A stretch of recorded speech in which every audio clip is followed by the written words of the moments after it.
So, friends, I think for me, the most important years of your child's educational career are the ages 18 months to 5 years.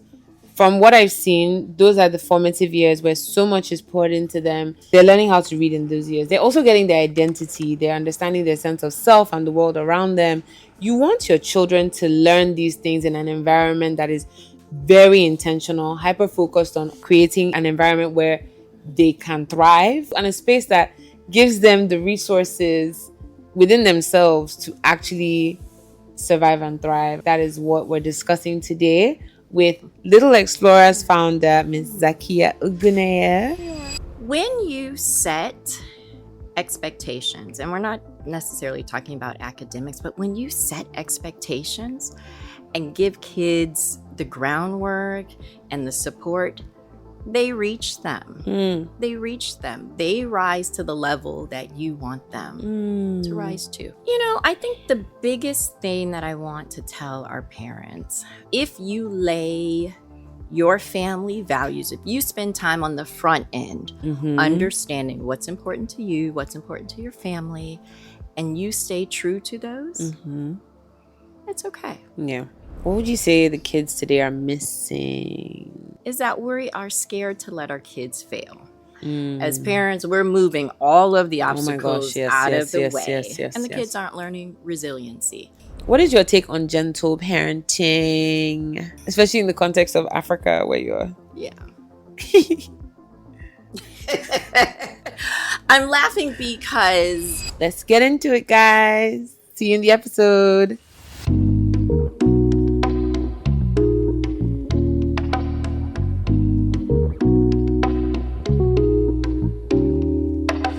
Hi, friends. How's everyone doing?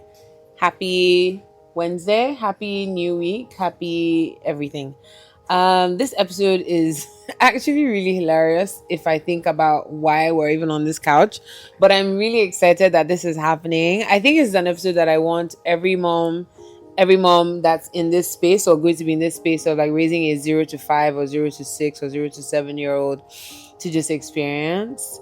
But before we get into this episode, I want to ask you, how's motherhood treating you? And then I'll ask myself. So in this season, I am not very happy with the quality of education my children are getting. I feel like I want more for them. And so in a panic, I called on this lovely lady who's sitting on the couch with me today. And today I have with me Zakiya Ogunneye. Now, Zakiya Ogunneye owns this beautiful school called the Little Explorers. And my daughter Kojisimi went to this school at the beginning of her educational career. And we had the best time there. Honestly, what Zakiya has created for us parents is just this beautiful, joyful space where, like you said, for like the first 5 years, you get to just escape into their world and really relive childhood through them. And you get to see them enjoy their youth. And it's really beautiful what you've built. And so thank you for coming on the podcast today. Thank you for having me. I'm so happy that we're doing this. Honestly, I think I ran to Zakiya when I was like, and like, mind you, I was thinking, I probably shouldn't call, but my sister-in-law, who's also obsessed with you and what you've built, was like, you should probably call Zakiya. I was like, yeah, but like, I've left the school 2 years ago. Imagine if all the parents that leave called to disturb this poor woman. And then I asked her, I'm like, how often does this happen? She's like, every day. I get a call from like 20 parents. Just frantic. And it's okay. And it's okay. Yeah, you have capacity. Thank you so much Absolutely. for being a safe space for us to run to. Okay, now before we go into all the things, who is Zakiya Ogunneye? How did you come into building the Little Explorers School? Oh, I moved to Nigeria in 2009. Nice. I'm not originally from here, but my husband is. He grew up in Lagos. Wanted to come back and give Lagos a try. So I came along with him. And originally I'm a banker. And the parallels between a relationship manager banker and what I do today are, it's mind-blowing that adults and children are very similar. We all want the same thing. And so when I moved here, my daughter was a year old. Yes.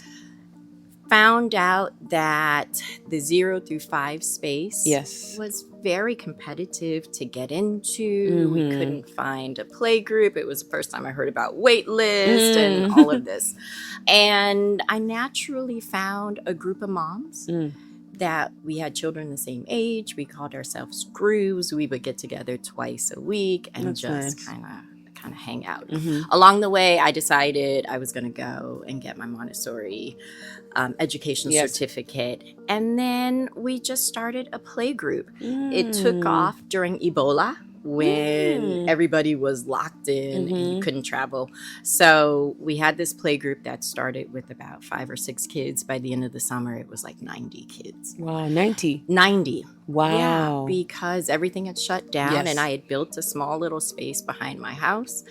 And the moms just told me to keep going. And so Little Explorers was kind of born out of this passion to have moms get together, to have enriching experiences for children.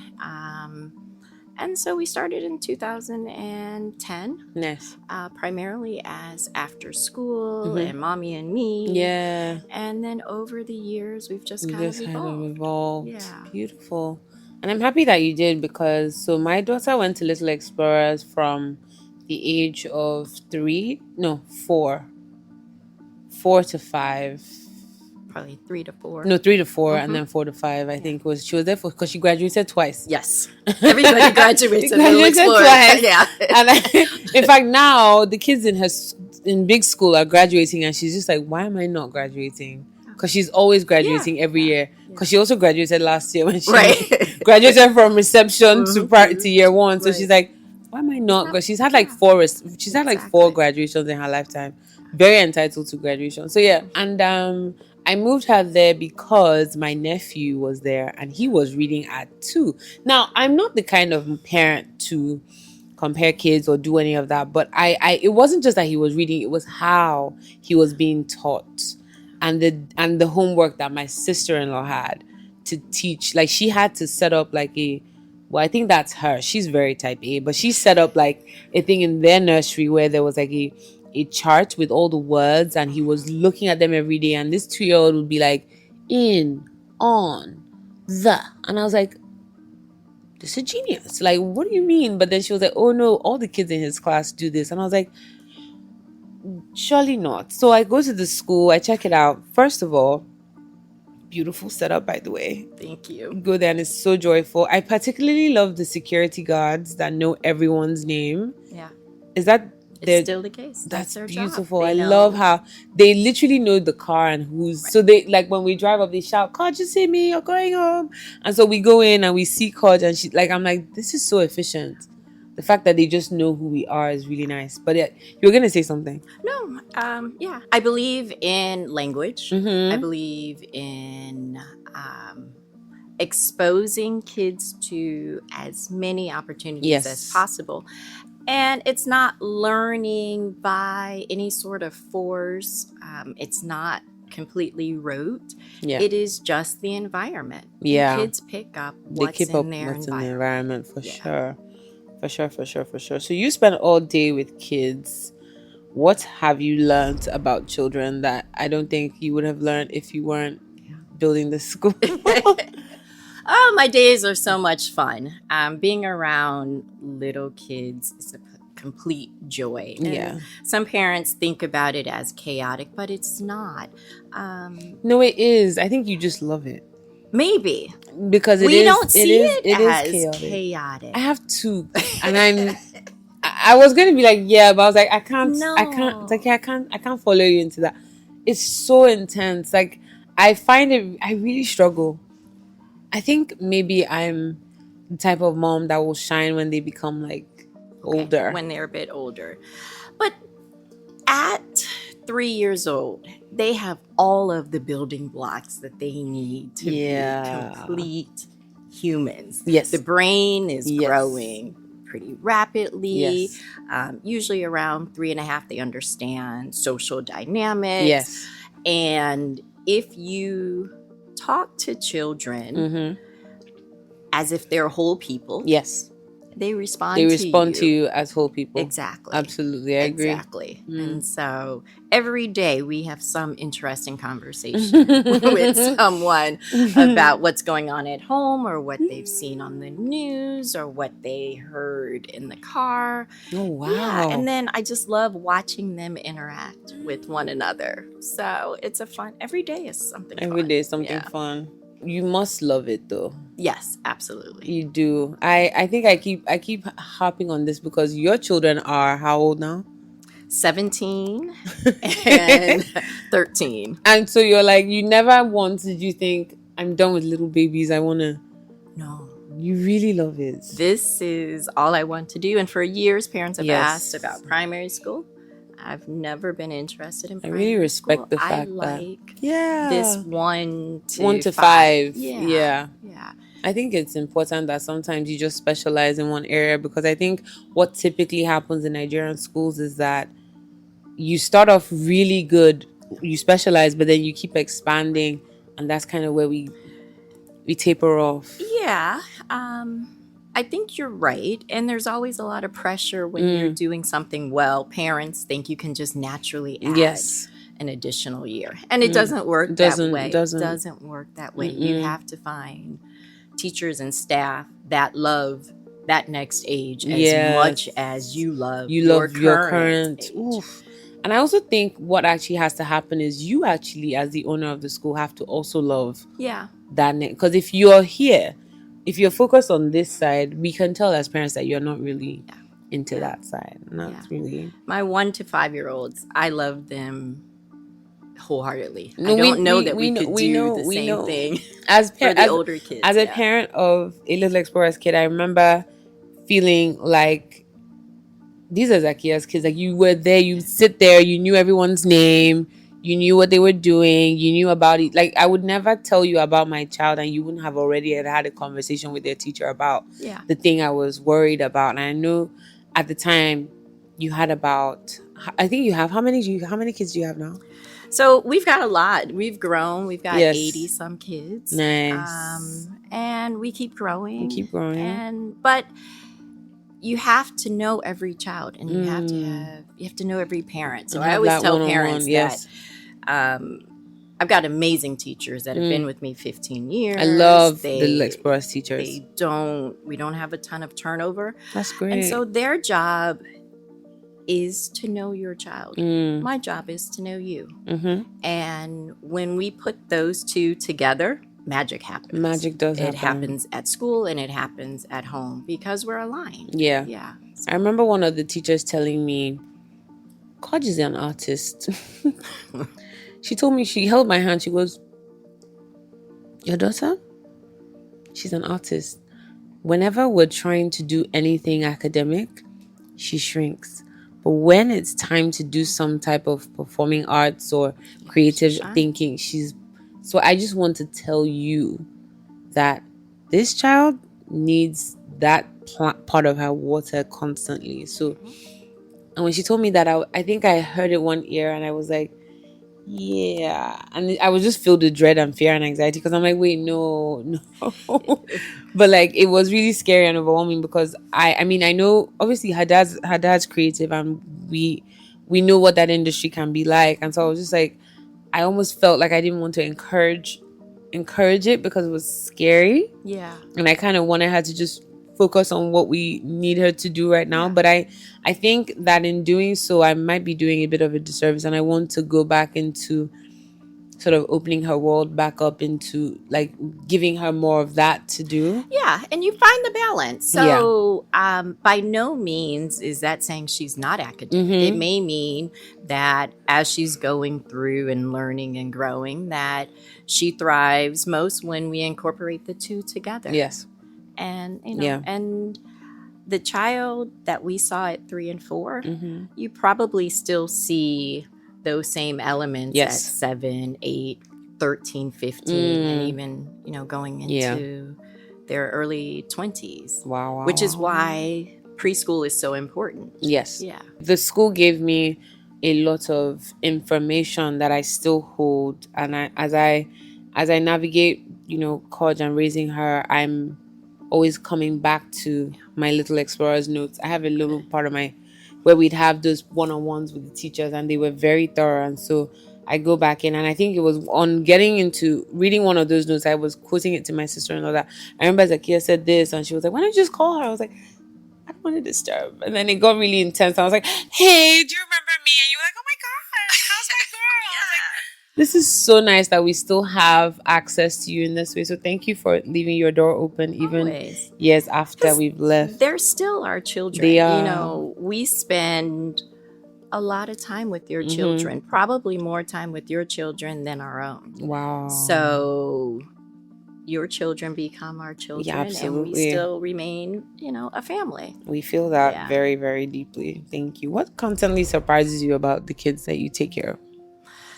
When you set expectations, and we're not necessarily talking about academics, but when you set expectations and give kids the groundwork and the support, they reach them. They reach them. They rise to the level that you want them to rise to, provided you give them the right environment to shine and have support and have fun. I love seeing kids interact with one another. They think of themselves as adults. You hear these conversations that, you know, all the time. We're always like, we can't believe that they're having these type of conversations. But we try to provide an environment that you can mimic at home where we look at these kids as real people. They're not babied. And we set high expectations because we expect all of our kids can reach them. And if they don't, if they get close, it's fantastic. Good enough. Yeah. What worries you about parenting now? You know, I think the biggest thing that I want to tell our parents is it's going to be okay. Yeah. Like, there's always so much anxiety about, am I getting it right? I don't want to do anything that's wrong. And if you lay your family values, if you spend time on the front end, understanding what's important to you, what's important to your family, and you stay true to those, it's okay. Yeah. Parents look at social media. Parents compare. Parents think that there's always the next best thing. And sometimes you just have to hold tight. Yeah. What gives you hope? Oh, seeing our kids that are now 13, 14, 15, still excelling. That's nice. Seeing families that love the foundation. And like me. Gives me hope. And I've always been hopeful. I've never thought that any generation is a lost generation. Do we spend too much time on social media? Yes, we do. Probably. Is it going to be the end of the world? No, it's not. No. So I'm always hopeful and positive. So, what would you say the kids today are missing? So I think the biggest thing that I see is that we are scared to let our kids fail. As parents, we're moving all of the obstacles out of the way. And the kids aren't learning resiliency. They aren't learning problem solving. And that shows up later on in life. So that's what I think. And that has nothing to do with the kids. It's all us. It's all us. It's all us. I think for a lot of parents, like, we all carry some form of trauma from your childhood, and you don't want history to repeat itself in certain ways. So for me, I grew up not knowing I was neurodivergent until I was 17. And so going through school, failing really badly, and not being able to, and not having enough support because no one wanted to, but no one knew how. And that loneliness shows up as I'm raising my child. I'm like, don't let it happen. No. This mustn't happen to her as well, especially because I can see the similarities in how she's really, in this season, I feel like I would say the word is triggered, because she does say and sound and remind me so much of myself at her age, where I was struggling at that moment, but there wasn't any language. We didn't Right. have language then Correct. for how to help this particular situation.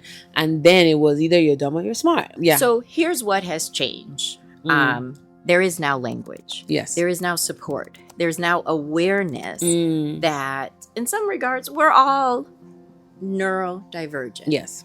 And that's nothing to be worried about, to be scared about. It just means some of us have to do things a little differently. And even in Lagos, Mm-hmm. if I look at the support that was available 10, 12 years ago, Yes. compared to what's out here today, Mm-hmm. it has improved Yeah. immensely. Yeah. And if we as adults Mm-hmm. and educators and parents and doctors do our part, Mm-hmm. kids can be helped. Yeah. And the other thing that has changed a lot is there's this big awareness about mental health. And even with teenagers Yes. now, everything they talk about is around their mental health. Yeah. And this empowering feeling Mm-hmm. to say, this doesn't work for me. Yeah.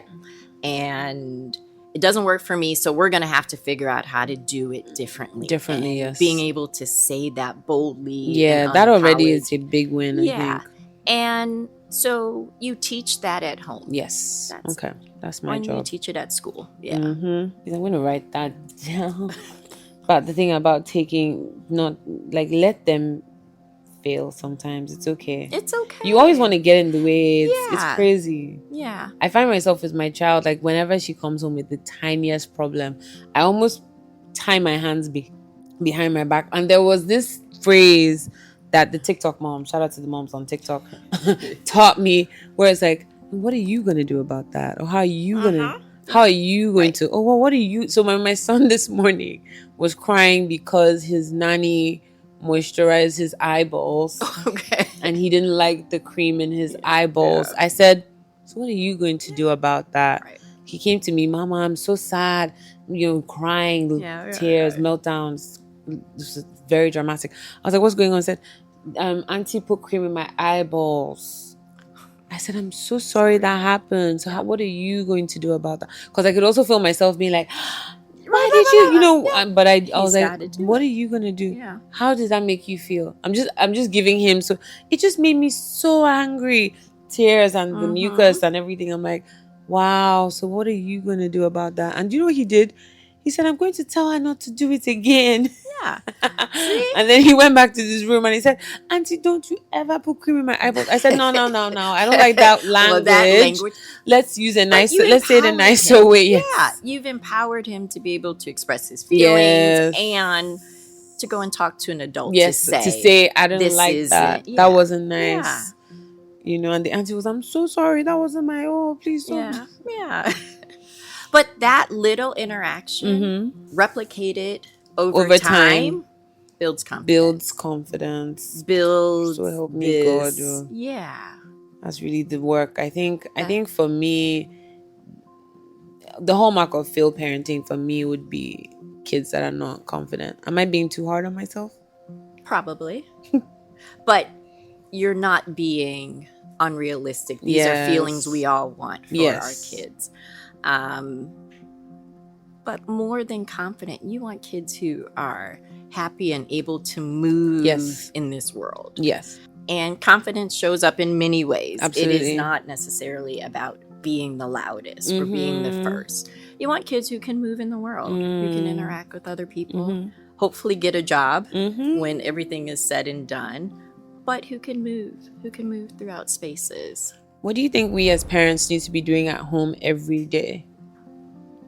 So my quick answer is always reading and talking to your children. Reading and talking. How long should we do reading? Not even the talking. I feel like you have to talk to your kids. It varies. So in an ideal world, it may be reading 1 or 2 stories at night. But as the kids get a bit older, it doesn't necessarily have to be reading a story at night. It could be driving down the street and reading the signs. Yes. It could be just opening up a magazine or in the grocery store, picking up something. Yes. Yeah. Language matters. Language matters. And from a preschool setting, do the kids have to read? No. Yes. But we set the expectation that they can. Yes. And if they are, I think it makes the beginning part of primary very easy. I'll tell you something. When Kodge is struggling with a word, she immediately goes back to her little explorer's way of learning. Yeah. That's like the default. So like when everything else fades, the little explorer's foundation is what holds my child. Thank you for that. Well, thank you for saying that. Yeah. Honestly, I remember her and Miss Tola in class doing the sounding out the words. Yeah. Till this day, if she sees a word that she's unsure of, she's like, I'm just going to sound it. Let me sound it. And she's you can see her like, you can see her processing herself, and thinking, like, how am I gonna? So that foundation is still there. Thank you so much. Yeah.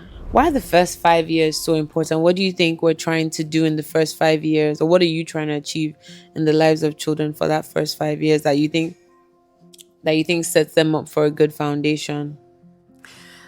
So we're laying the groundwork for academics. We don't talk about it as academics. We do that through play, through socialization, and the experiences that they have during the first 5 years, interacting with one another, learning, succeeding, failing, are replicated throughout their entire life. Yeah. And so when you learn how to manage your emotions, when you learn how to apologize or say thank you, you're set up for success. You really are. Yeah. Eric, you have little kids. Do you have any questions? He has 2 kids. He's a dad of. He has a newborn and a 3-year-old, 2-year-old. Okay. Wow. So do you have any questions? Yeah, he's not sleeping. No sleep. Yeah. How do you know when it's school? I want to say school, but what I really mean is like education. How do you know when it's not working for you? This is a great question. Thank you for that. Yeah. So I spend a lot of time thinking about or telling parents there are 2 courses. When something is uncomfortable versus unbearable. So uncomfortable is usually around an event. Yeah. Around a season. And it will last for just a short period of time. You as a parent may feel unhappy or feel that there should be more going on or happening, but it ends. Unbearable is this every day. There's this like heaviness in your stomach or in your heart, or that you're missing something. Yes. And uncomfortable, you should be talking to teachers, pediatricians. You should be getting constant feedback. Unbearable really is this feeling that I don't want my child in this space. I don't want to do this any longer. And it has happened too many times or after you've had a number of ongoing conversations. Yeah. Then it's at that point that something may not be need to change. But the first point would be always to go and talk to your child, the teacher, the administrator, any outside resources. And if you're having kind of a 360 type conversation, it may be for a minute, but if it just keeps happening, you may look at doing something different. Yeah. I think that's probably where I'm at. That's probably where I'm at, where I am. But I don't think I've had the 360 conversation. I think I'm just looking at my child and knowing that I don't think she's thriving in this space. I've had conversations. Yeah. And I think that when I had those conversations, they weren't, enough attention wasn't made to my very loud, but subtle, but loud complaints. I think you spoiled me, Zakiya. I'm spoiled because there's a way you tell little explorers this is happening, and they all hands on deck. We're all problem solving. So when I tell a school, oh, this is happening, and I go back and say it's still happening, and then by the 3rd time it's still happening. By the 4th time I'm taking my kid out because But then at the point where I say I'm taking my child out, everyone's like, "Oh, you didn't escalate." I'm like, "Yeah, but if I told the teacher at this level Yeah. and nothing was done, nothing was told to you at this level, then that for me feels like." Do you think that's unfair or harsh, or what do you think of that? So I am a big proponent, honestly, of starting with the teacher, Yeah. seeing, if you can work through your issues. But if you cannot, escalate. And maybe not expect the teacher to escalate, because what is high priority to you or what's going on that's specific to your child that is giving you anxiety may be something the teacher has seen and knows it may pass.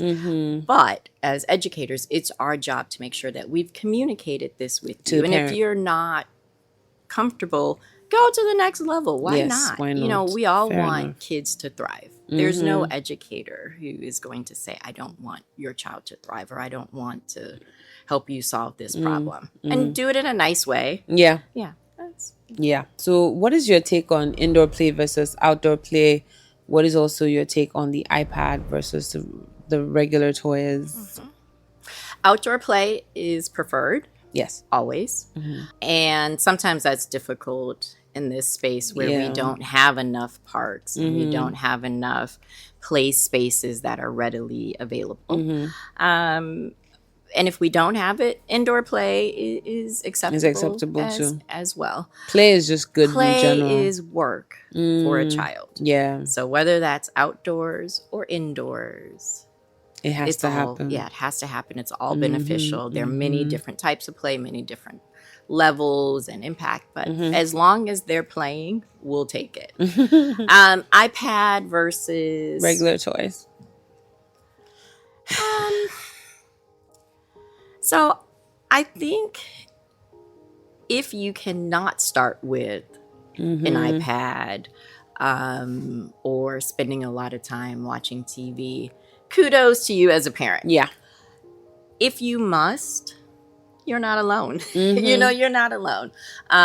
We try to encourage families to spend as little time as possible. But if you do, the way the world has moved, everything is on an iPad. Everything is on an iPad. And children today are very different than how you and I grew up. And they'll be fine. They will adapt. We just tell parents, don't let the iPad raise your child. Don't let the iPad raise your child is very valid. What age do you think? What age is too young? Where can the iPad be introduced into the entire conversation? Yeah. If it has to at all. If it has to come in.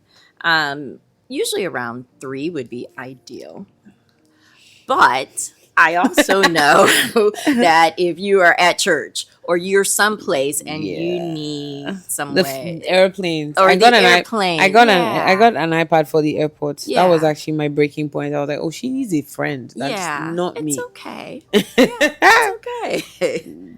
What is your take on gentle parenting, especially in the context of Africa, where you're? Yeah. I'm laughing because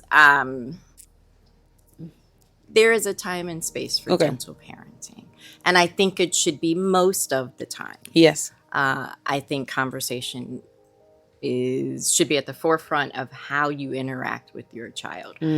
But when I see parents who confuse gentle parenting with being your child's best friend and not establishing those boundaries, then I think it's problematic. That's the issue. Do I believe in hitting and spanking children? No. But not even when they're really bad? No. But I do believe in children understanding that parents have the final say so. Yeah. And at some point, you have to fall into line. Yeah. Yeah. I have definitely tried my hand at the gentle. I'm also not gentle. That's also the thing. It's me. Yeah. I'm not patient. I know. It's hard sometimes. It's hard. I can't do it. I know, because we weren't taught how to gentle parent. No, we weren't taught. Just came up with the term, yes, and it went viral, and next thing you knew, everybody was, I'm a gentle parent. And nobody knows Nobody exactly actually knows what they're doing. or how to do it. Reinforcing healthy boundaries, right. letting them know that there are consequences for their actions, following through. I think following through is the hardest thing, and it's hard because you love your kids, right? So Yeah. sometimes you have to switch that love all the way down to really follow through Yeah. with, especially because of how they cry and whine. And I have very emotionally aware children, so my child will yell, "You're breaking my heart, I'm so sad, this is the Yeah. saddest day of my life." Yeah. And then the tears are flowing And and then- you're like, this is probably the saddest day of your life, isn't Yeah. it? I really am sorry, but I'm not going to budge on this one Yeah. thing. I can't, you know. Yeah. And that's really the work sometimes, having to really follow through on what you Right. said. And that goes back to establishing the values of your Yes. home early on. Yes. And whenever you're pushed to the edge and you have to make a decision about, am I going to budge on this? Yes. Am I going to give in? A lot of times you go back to what you really want your child to know, what is important in your household. Yes. And that tells you a little bit about whether or not you can budge. Sometimes we should budge, Yeah. but understanding what you want for Yeah. your kids, who you want them to be. Who do I as want adults. them to be? Yeah. And then if you do bend and you get it wrong, give yourself grace. Grace. Give yourself. Trying Yeah. so hard. Yeah, It's it's such a hard okay. job. It's- It's like, yeah. Yeah. It's really, really tough. Yeah. If you could give every parent some advice from what you've seen raising little babies, what would you tell us? What do you think we need to know more of? What do you think we don't do enough of? Be present. That's it. Be present. That was so loud, but quiet in her very calm voice. Be present. Be present. Because this age goes by so fast. quickly. It goes by so fast. And sometimes you think it's not an important age, but it's the most important. Be present. Show up. Give hugs. Give talks. Go on. It doesn't have to be extravagant. Set up some type of routine that your child looks forward to, whether that's going for a walk, whether that's going to get ice cream. Should it be daily or just regular enough that they know to Regular expect enough. it? Yeah, regular enough that you look forward to it. I look forward to it Yeah. as well. They'll look forward to it. And it doesn't have to be extravagant. Just be present. Whether that's a routine, having breakfast together, having dinner together. You want your child to look back and say, I had a really good childhood. I hope And so. that doesn't have to do anything with money. It is about being present. Yeah. Yeah.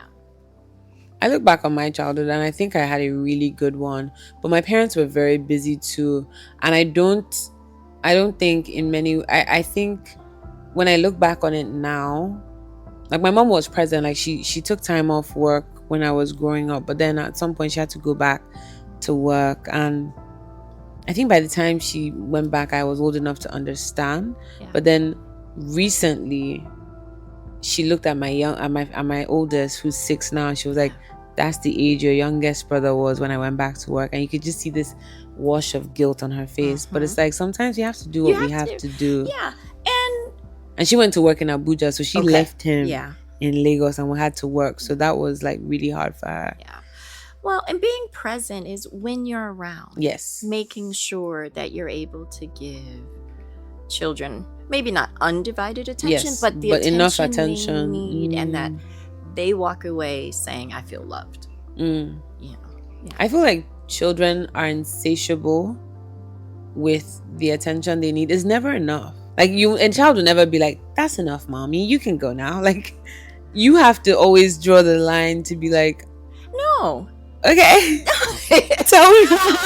No. So a confident, grounded child Yes. will understand. So we're not talking about 2-year-olds, but No. they know that you're coming back. And when you come back, you will have time for them. Yeah. And so when you go away, it's not this constant meltdown, constant crying. Yeah. They know you're coming back. They know. Yeah. So, My kids hate bedtime. yeah. What is that? Why? Why don't they want to go to bed?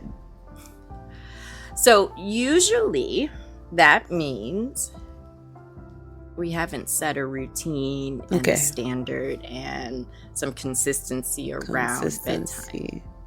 If you think about it, is that true? I would say so, yeah. Yeah. So, bedtime is 8 p.m. on the dot every night, like at least 7:30. To be fair, there is routine, but I think there isn't, like, they have a routine. I guess I don't fit into that routine consistently enough. So I think the conversation around bedtime is, we didn't play enough with you, or we didn't see you, or can we please, or maybe there's something I said we do and I didn't do it. And then it's like, but you said we're gonna do this one thing. And so it's like, and then do you come in and break the routine and let them do the thing? Yeah. Sometimes. So they're trying their luck a bit. They're trying their, okay, so I've broken the boundary. And then they keep, now I'm like asking all my questions. So there's something really, let me not say wrong, but like the sleep situation in my house is not where I need it to be. They also go to bed with toys, like they hold a little object. Okay. Yeah. Something that it could be comfort. It could be it could be a teddy bear, or like a spiky dinosaur, and like I'm sleeping next to them, and then I'm like, oh, what is this? Like, and then that disrupts my sleep. So it's like I haven't slept well since they arrived on this earth, and I'm just trying. How many years ago? I haven't slept since I was pregnant with Kodge. So that's been like 7 going on 8 years, and I'm like, the other day I bought them bubbles. They went to bed with the bubbles. The bubble leaked in my bed. I was like, come on now. Why are they in your bed? Because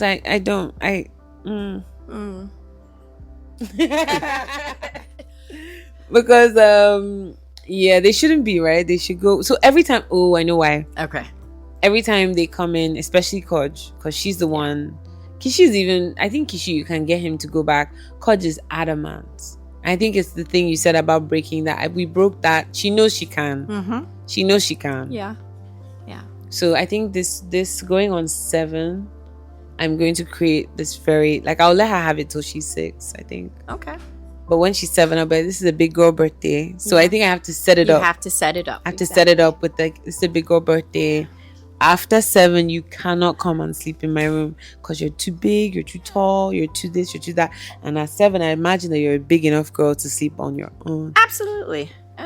And I was actually even thinking of, like, this is now me being excessive, but like, should we do something in her room where it's like, maybe we change the bed sheet, so we do something cool where it's like the 7-year-old bed, or we ask her, make a plan, and how do we make this room the best room so you can be in it all night long. I like the idea of getting them more involved in what you're trying to do. Like, we did a play date for Kodge recently, and she planned the whole thing, and it was also really nice to see, you're a hostess. Like, I want my friends to, there was a lot of, I was like, so let me take notes then. Right. What do you want? Yeah, let me work for you. Literally.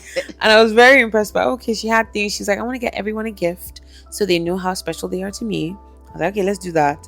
And it was just really nice to see her in that light. I think I'm going to try harder. It's a lot of work. Like, there's children. I'm trying to rush away this year. I know it's these years rather. Don't rush away because you'll wake up and she'll be out the house. Yeah. And you'll wonder, where did it all go? Yeah. So, she's fine. You'll be fine. I have here written down, how can parents build emotional resilience in kids? I think we talked about, did we? How can we build emotional resilience? So, sometimes it is about letting children overcome obstacles and challenges. And sometimes it's also about letting your child know that you are their safe space. And you will always be their safe space. And you will always support them. And then letting them go out and try. Again, not moving all of the obstacles out of their way. I did the same thing with my first. I think I mentioned to you. I moved every hurdle, obstacle, anytime there was an issue. I was there with the cape on. And at some point, kids have to learn how to do that for themselves.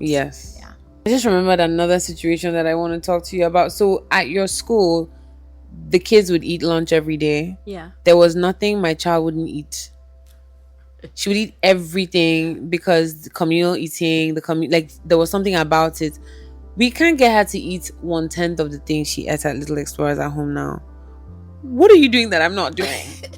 We have amazing cooks and chefs and all that, but you're absolutely right. It is all about the communal eating, and so we have to eat with them every day. Yeah, Every single day. every single day, That's or what as much as you can. as handle. much as I can As much as you handle. can handle, and we also make everything over the top. So we have Yes. lots of picky eaters, but once a child has tried something they normally don't, we celebrate like it's a child's Oh my birthday. God, We oh my celebrate everything with stickers and balloons and rolling and superstars. This is why you said this is the Yeah. setup. It's a setup. Because my child, so the other day, actually when she was at Little Explorers, she did something. I think she was really kind to her brother that day, and I just said, "Oh, well done." She said, "I don't even get a sticker." no sticker, She's no like, "You didn't rolling, even no give me superstars. Yeah. nothing." I was like, I had to go buy a pack of stickers to be like, okay, this is it. and I learned something, because even with my child, she loves it when you give her like a little, this is for this, like that token. Yeah. Creating that reward system. Gosh, there's so much work to do, Zakiya. I'm overwhelmed, and I think because I am a neurodivergent mom, I get overstimulated. Yeah.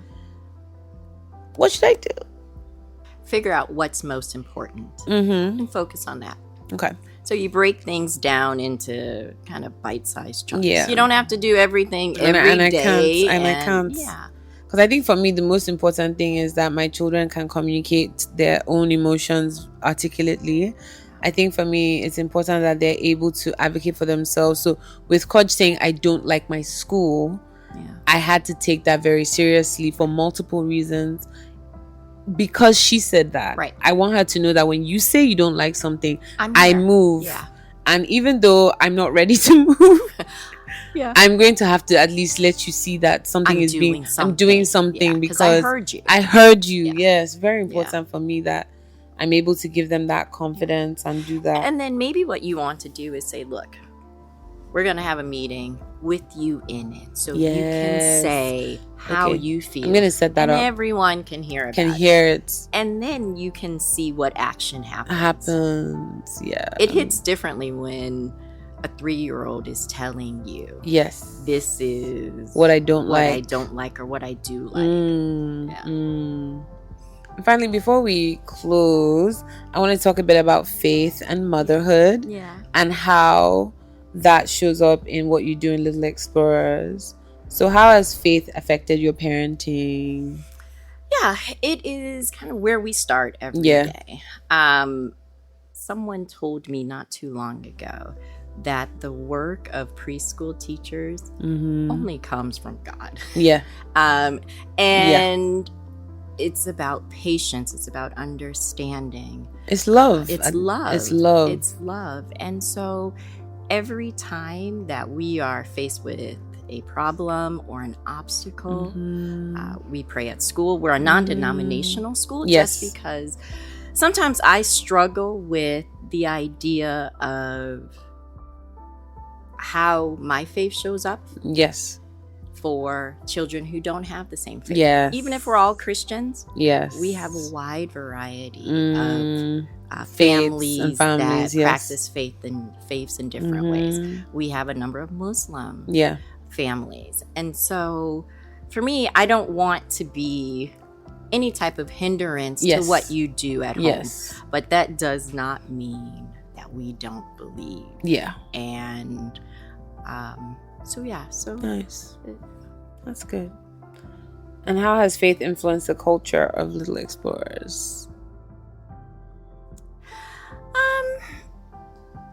In the most positive way, and I pause because some of us are very overt and you wear your faith on your chest. Yes. And I have a lot of teachers who are not. I have some Catholic teachers who are a bit more reserved. Yes. But the underlying goal of what we're doing is grounded in knowing that we can only do this work, we can only succeed when God or whoever you believe in is pouring into you. Yes. That's kind of how you function and you run function. it. It's beautiful. Yeah. I like that a lot. Yeah. We have to do a fire round. Okay. Something we need to do. I almost forgot. So is nursery at 18 months too early? No. How much screen time is too much? More than 3 hours a day. Should children learn to read before primary school? If they can. Yes, if they can. If they can. Is it okay if my child is shy? Yes. What if my child isn't hitting milestones as quickly as other children? It's okay. It's okay. It's okay. Be active, be proactive, seek help. Seek help. It's okay. It's okay. What makes a child stand out positively to teachers? When they're kind.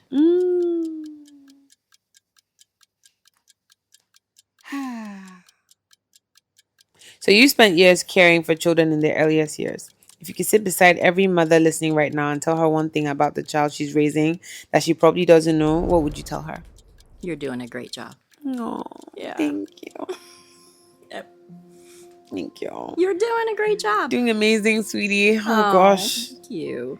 Actually feels really good to hear because honestly this work it's very, very, very intense. And it's like we put so much pressure on ourselves, but if we're being honest, there is reason to put pressure on yourself. Yeah, there's reason to put pressure on yourself because you want to get it right. Yes, and because it's such a limited time. Yeah. It can't, and it goes by like this, and like Coach is going to be 7 this year. Yeah. Like I'm really done with early years. Yeah. I've been done, but like I still hold on onto it. But it's over. I'm now raising a proper, like, this is a full human with big real feelings and wants and needs and dreams and goals and nurture all yes that. and I think the change is so rapid and I'm trying to keep up. I'm trying to keep up every single day. I'm like, oh, we're there now. Okay.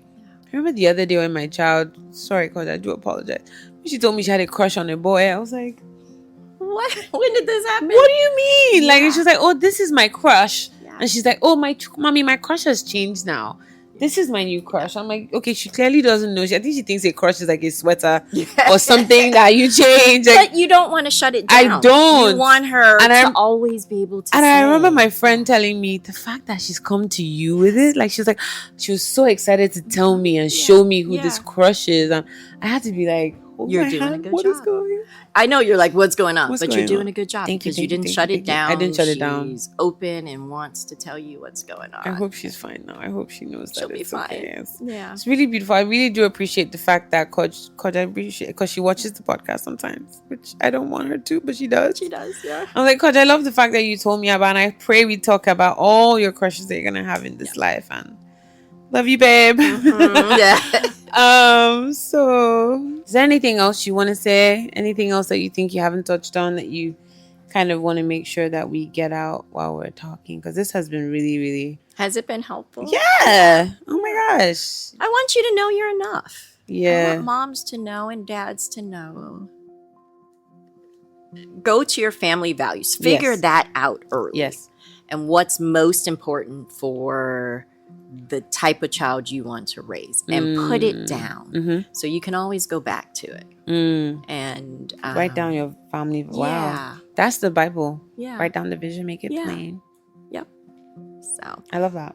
Good. Should we take that as your anchor scripture as well? Yes, that'd be amazing. That works. That works. Yes. So write down your family values, the culture that you're trying to imbibe in these children. Yeah. Make it very clear to you. Make it clear. Make it plain. That's great homework. I'm gonna go do that right now. Yeah, everyone should do that. I'm gonna go do that right even now. if you don't have children. Yes, I think it's important. It's It's probably even better to do before they come. Yeah, before definitely. But if they're already here, sure, why not? Whatever, why not? Sure, it's why fine. not? It's good. You probably even have it. You just never put it down. Yeah, you probably have it. You just never put it down. Like I do have the things that I want. Yeah, and have fun. Have fun. Make sure your kids know you can have fun and that they can come to you. Do not get caught up in the tutoring craze that's everywhere. Yes. What is your take on a lesson teacher? I've had them all. I don't know that it's made any difference. And a number of people told me that, but I didn't believe. And so I just kept going and doing it. Yeah. I don't think you need 5 different lesson tutors for kids in primary school. If you do, it says something about the school, your child, or not doing enough at home. Yeah. Wow. Yeah. You know, there's a time and space. You know, sometimes you need one for a period, but like, I kind of want to ask you what you would say your ideal routine for a 0 to 5-year-old is. So they wake up at what time? So it changes as the kids change. But in general, if kids are going to school, wake up an hour to probably an hour, 20 minutes before they go to school. Yes. So there's not rush. Yes. You know, they can do their morning routine, whether that's take a bath. They can do that with ease, without the rush. Have breakfast. Have breakfast. What if your children don't like to eat breakfast and all they want to do is drink Milo? Have breakfast. Going through it, man. Yeah. We had to bring that breakfast thing all the way down. So you know what we do now? We do a cup of Milo and cornflakes. Because in my mind, cereal and milk, right? Okay, drink it, but then snack on, because they like to snack on dry cereal. Yeah. So I'm like, you guys, please, like, it's just so crazy in the mornings. I'm like, are you recording? Yeah. Oh, okay. So at school, can they have breakfast? No, because not every school is like your school. They do breakfast at Little Explorers. We need to come back. We need to come back. You're welcome. You're family. We're coming back. Yeah. Okay. So kids need to have breakfast. You need to have breakfast.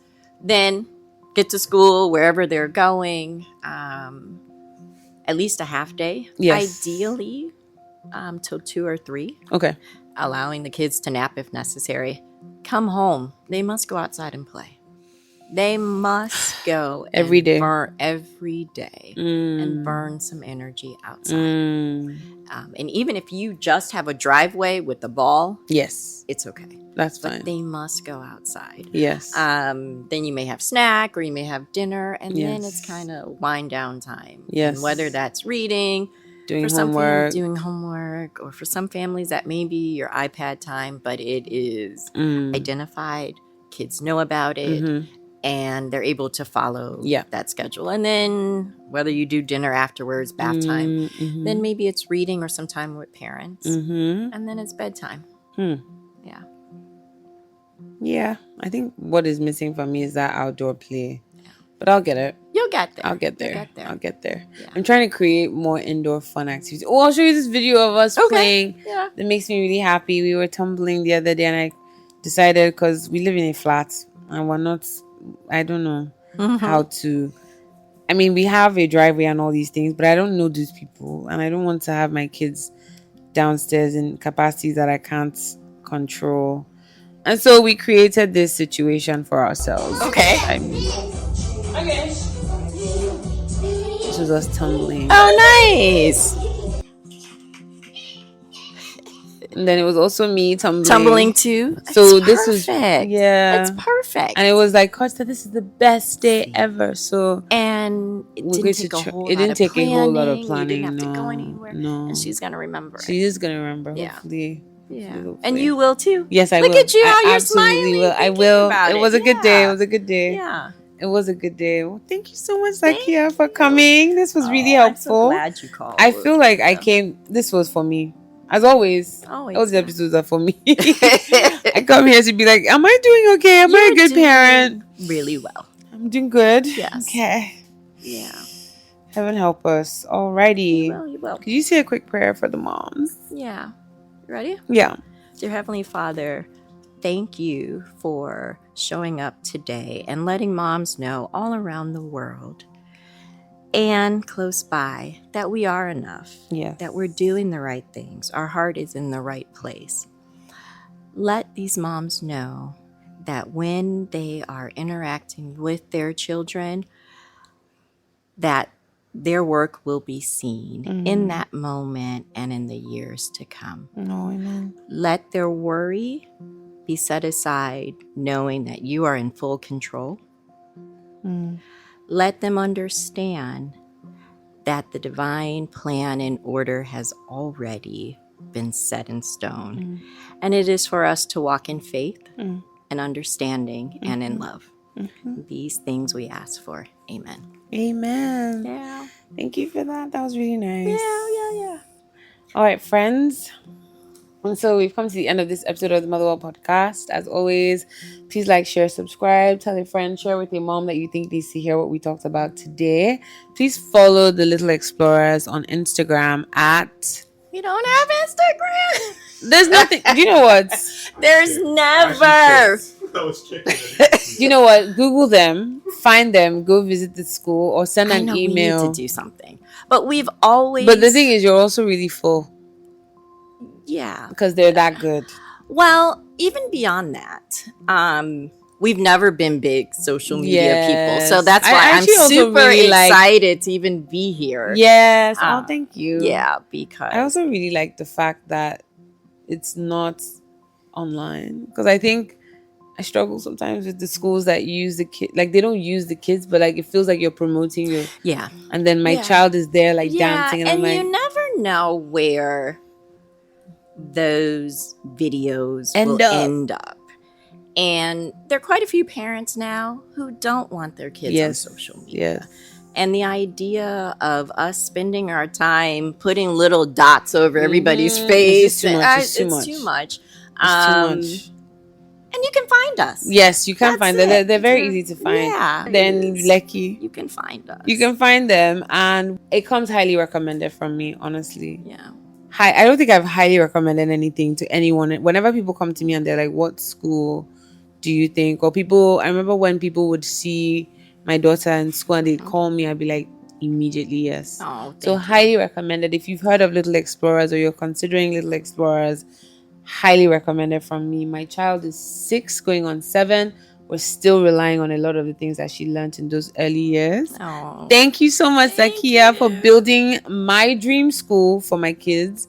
And I almost feel like I want to say, please don't ever expand. I think it should just be little and as wholesome and as joyful as it's always been. And that's the plan. And I pray that God blesses and covers and protects everything you're building as you're also commuting. Because guess what? She doesn't even live here. She's commuting from America week in, week out because she's that committed to the cause. Because her entire family, including her Nigerian husband, they're all in America now. But you're still here because it's that important to you. So thank you for your sacrifice. And thank you for showing up 100% year in, year out for these kids. Yeah. And thank you for trusting us. Absolutely. That's it. Thank you for trusting us. This was so nice. This was so nice and wholesome. All right, guys. For real now this time. Bye-bye.